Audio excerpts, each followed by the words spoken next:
Hurry up! I'm a busy engine, huffed Henry. Goods arrive night and day at the docks.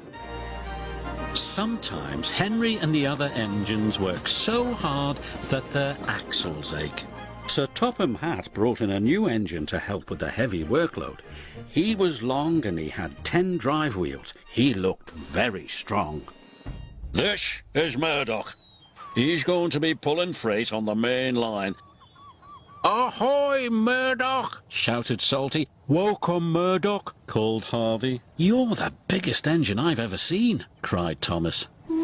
You're a chatty lot, Murdoch said quietly. Soon Murdoch was coupled to a long, long line of heavy freight cars. His boiler strained, his wheels started to turn, and the mighty engine chuffed away. Murdoch longed for some peace and quiet. But everywhere he went it was noisy and crowded. At the end of the day, Murdoch was looking forward to a good night's rest.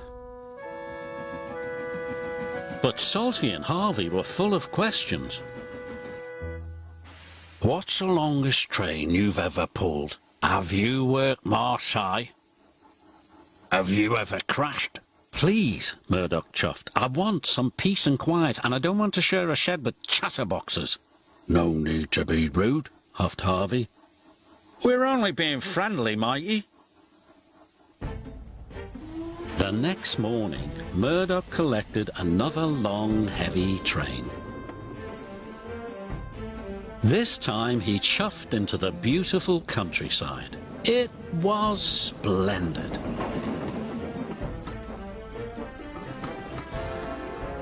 At last he had some peace and quiet.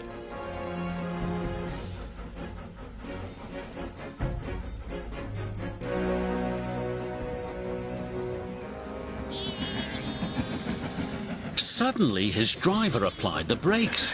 There were sheep on the tracks. The sheep escaped from that field, said the driver. Through that broken fence. They tried to chase the sheep back. First this way,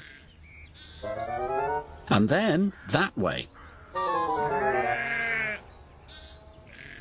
They tried everything, but nothing worked. We'll never move these sheep by ourselves, complained the fireman. I'll go and phone for help, sighed the driver. Murdoch was very unhappy. The noisy sheep were spoiling his peace and quiet. Sir Topham Hatt was enjoying afternoon tea when he got the call. Sheep? He exclaimed loudly. I'll send Toby with the farmer immediately.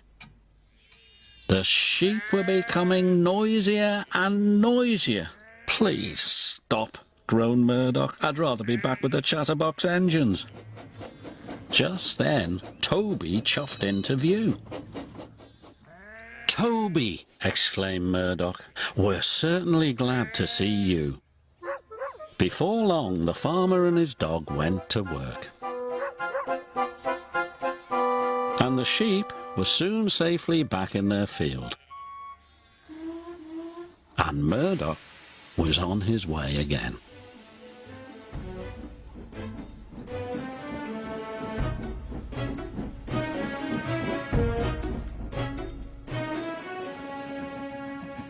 That evening, Murdoch parked between Harvey and Salty, but Murdoch spoke first.